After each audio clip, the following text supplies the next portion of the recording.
అన్ని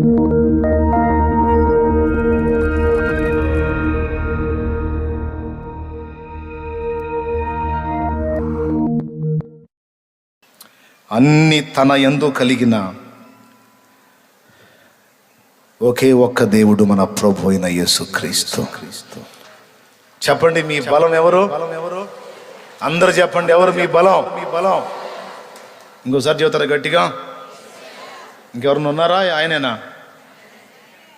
రైట్. మీకు తెలిసిన విద్య ఏంటి? బలం దేవుడు. మీకు తెలిసిన విద్య ఏంటి? ఆయనే అనకండి. మీకు తెలిసిన విద్య ప్రార్థన. ఏంటి? అది మనకు తెలిసిన విద్య. చేతబడోడిదన్న వర్కౌట్ అయిద్దో కాదో తెలియదు, కానీ సరిగ్గా మనం మోకాళ్ళు వేసి పెనుగులాడామనుకో సూర్యచంద్రాదులు రివర్స్ అయ్యే పరిస్థితి కూడా ఉంటుంది. సూర్యుడా నువ్వు అక్కడ ఆగిపో, చంద్రుడా నువ్వు ఇక్కడ ఆగిపో అని పలికాడు యెహోషువ. ఏం జరిగింది? టోటల్ విశ్వభ్రమణమే 24 గంటలు నిలిచిపోయింది.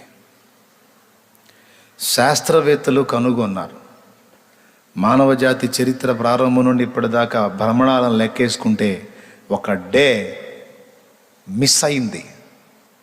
మన కాలంలో నుండి ఒక రోజు మిస్ అయింది. ఏమైంది? ఎక్కడ పోయింది? ఎక్కడ పోలా. యెహోషువ కాలంలో అది పొడిగించబడింది. దేవునికి స్తోత్రం కలుగును గాక. హల్లెలూయా. శాస్త్రవేత్తలు తెలియజేసినటువంటి విషయం ఇది. నోవా జలప్రళయాన్ని గురించి భూమండలం అంతా కూడా ఒక్క పర్యాయము జలము చేత పూర్తిగా తడపబడింది అనే మాట కూడా చెప్పారు. బైబిల్ ముందే చెప్పిన విషయాలని తర్వాత శాస్త్రవేత్తలు పరిశీలించి వరుసగా నిర్ధారణ చేస్తూ వచ్చారు. ఈనాటికి కూడా రుజువు జరుగుతూనే ఉంది. అబద్ధం కాదు గ్రంథం. కాబట్టి నా ప్రియులారా, మనకు బలం ఎవరు అంటే మన దేవుడే. మనకు తెలిసిన విద్య ఏమిటి అంటే ప్రార్థన. మనకున్న ఆయుధం ఏమిటి అంటే సత్యవాక్యం. దేవునికి మహిమ. రెండంచులు గల ఖడ్గం సత్యవాక్యం. మనకు ఏదైనా కావచ్చు, ఏ పరిస్థితి అయినా కావచ్చు, ఏ మనుషుని దగ్గర సహాయం వచ్చినా రాకపోయినా మోకాళ్ళుని ఆయన్ని సంధించి ఎన్నో పొందగలిగాం, పొందుతున్నాం, పొందబోతూ ఉన్నాం. పొందలేదా? నేను ఆపత్కాలంలో ఆయనకు మొర్రపెట్టి ఏమీ పొందలేదన్నోళ్ళు ఎవరన్నా చేయెత్తుతారా? ఎన్నో పొందానన్నా అన్నోళ్ళు చేయెత్తండి. విస్తారంగా పొందారు. కాబట్టి నా ప్రియ దేవుని బిడ్డలారా, మన బలం ఆయన, మన విద్య ప్రార్థన, మన ఆయుధం ఆయన వాక్యం, మన జ్ఞానం కూడా ఆయనే. ఎవరో? దేవుడే మన జ్ఞానం. లేకపోతే ఈ అంధకారం నిండిన లోకంలో ఆయన జ్ఞానం మనకి ఇవ్వకపోతే మనం బ్రతుకేడవటం సాధ్యమయ్యే పని కాదు. పవిత్రతను కాపాడుకొని ఆయన నీతిలో నడవటం సాధ్యం కాదో ఆయనే ఇవ్వాలి ఆ జ్ఞానాన్ని కూడా.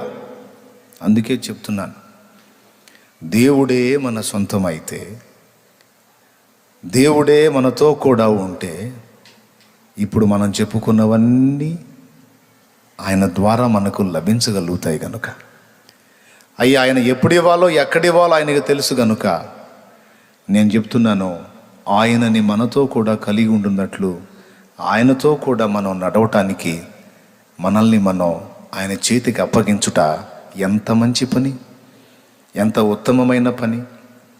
కాబట్టి మీకు అందరికీ చెప్తున్నా, మోకాళ్ళుని అడిగినప్పుడు నువ్వు దేవుడు ఇచ్చేది కాదు, దేవుణ్ణే అడుగు. ఏం ఆశించి ప్రార్థనకి వెళ్తావు అంటే దేవుణ్ణి ఆశించి వెళ్ళు. ఏం ఆశించి ఏకాంతంగా వెళ్తావు అంటే ఆయన సాంగత్యాన్ని, సాహచర్యాన్ని ఆశించి వెళ్ళు. ఆయన ఇచ్చే వాటిని లక్ష్య పెట్టొద్దు. నువ్వు ఇచ్చేవి కాదయ్యా, నువ్వు కావాలి, నీతో నడవాలి, నీతో నిలవాలి, నీతో గడపాలి, నీ పొందు కావాలి. Praise the lord. హల్లెలూయా. ఇప్పుడు ప్రార్థన.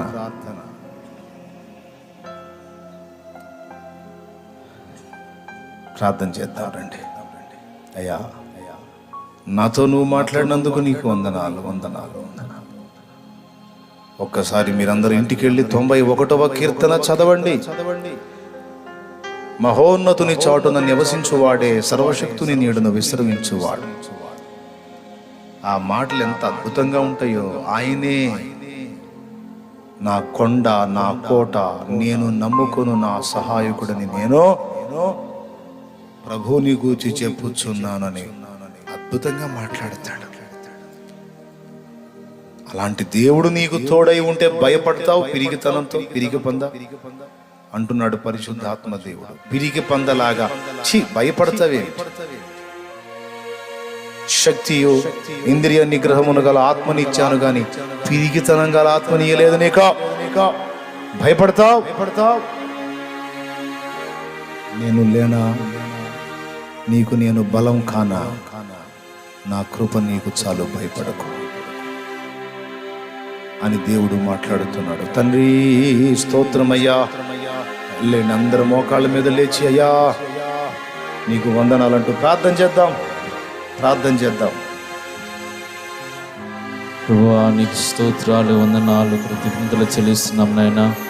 సమయంలో నీ దాసుని మరుగుపరిచి సూటిగా మీరు మాతో మాట్లాడిన విధానాన్ని బట్టి నీకు స్తోత్రాలు నాయన. అలిసిపోయినైనా బలహీనపడిన మాకు బల రహస్యాన్ని బోధించినందుకై స్తోత్రాలు చెల్లిస్తున్నాము నాయన. నిజమేనైనా మేమైతే బలహీనములు కానీ అయా మేము నమ్మిన నీవు బలవంతుడు నాయన. ఏ కార్యాన్ని చేయగలిగిన వాడువు నీవు మా బలమై ఉన్నందుకు స్తోత్రాలు చెల్లిస్తున్నాము నాయన. నిన్ను మేము నాయన ఆయుధంగా ప్రార్థనను ధరించి నైనా నీ దగ్గర ప్రార్థించినైనా నీ బలాన్ని పొందుకొని ప్రభువా అన్ని విషయాల్లో నిన్ను నైనా మహింపరిచేదానికి సహాయం చేయండి. మా బలమై ఉన్నవాడు నీవు గనుక ఈ మాటలు మేమన్నాడు మర్చిపోకుండా నైనా ప్రతి పరిస్థితుల్లోనూ, అది ఎలాంటి స్థితి అయినా ప్రభువా, రోగమైన, వ్యాధైనా, పాపమైన నైనా ఎలాంటి పరిస్థితులైనా సరే ప్రభువా నీవే మా బలము గనుక నిన్ను వినియోగించి నైనా ప్రార్థించి గొప్ప కార్యాలు చూచినట్లుగా సహాయం చేయండి. మమ్మల్ని ఎప్పుడు బలహీనపడనివ్వద్దు ప్రభువా. సాతాను రకరకాల మాటల చేత మమ్మల్ని బలహీనపరుస్తాడు. వాని యొద్ద కూడా మేము నిన్ను వాడినైనా విజయం పొందినట్లుగా సహాయం చేయండి. ఎన్నడూ కూడా మర్చిపోకుండా జీవితకాలం అంతనైనా ఈ మాటలనైనా మేము భద్రపరచుకోవడానికి సహాయం చేయండి. నీవు మా కాపరివై ఉన్నావు నాయనా. నీ యొద్ద మాకు క్షేమం ఉన్నది నాయనా. నీ యొద్ద మాకు నాయనా అన్ని రకాలుగా నాయన నువ్వు మాకు అందుబాటులో ఉన్నావు కనుక నేను ఎన్నడూ ఎడబాయకుండా కాపరిగా నువ్వు ఉన్నావు. నువ్వు ఎక్కడుంటే అక్కడ మేము ఉండినట్లుగా సహాయం చేసి అయ్యా అనుక్షణం కడ వరకు మీరు మమ్మల్ని చేపట్టి నడిపించమని ప్రార్థన చేస్తున్నాం. మాకు మిత్రుని దాసుని బలపరచండి. ఇంక నువ్వు వాడుకోనండి. నీ కొరకు నాయన గొప్పగా వాడుకున్నట్లుగా సహాయం యేసు నామమున అడుగుచున్నాం తండ్రి, ఆమేన్. పరలోకమందున్న మా తండ్రి, నీ నామం పరిశుద్ధపరచబడును గాక. నీ రాజ్యం మాకు వచ్చును గాక.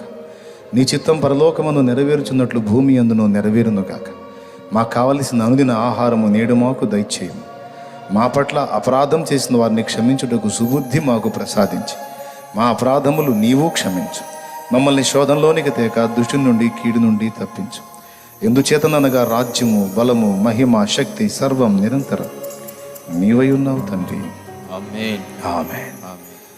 మన తండ్రి అయిన దేవుని ప్రేమ, ఆయన ప్రియ కుమారుడు లోకరక్షకుడైన యేసయ్య శాశ్వత నిత్య కృప, పరిశుద్ధాత్మ దేవుని యొక్క అన్యోన్య నిత్య సహాయ సహవాస సమాధానం సమకూడిన మనకు సకల పరిశుద్ధులకు సార్వత్రిక సంఘమంతటికి సమస్త భక్త సమాజమంతటికి సదా తోడే నిత్యత్వంలో చేరు పర్యంతము మనకు బలమై ఉండి నడిపించును గాక. ఆమేన్. హల్లెలూయా, హల్లెలూయా, హల్లెలూయా. ప్రభు స్తోత్రాలు. మీ అందరికీ వందనాలు. దేవుడు మీ చేతను ఉంచబడిన నూనె ఆయన శక్తితో నింపి వినియోగించి ప్రార్థించుట ద్వారా అద్భుత స్వస్థత, అద్భుత విడుదల యేసు నామములో దయచేయును గాక. ఆమేన్.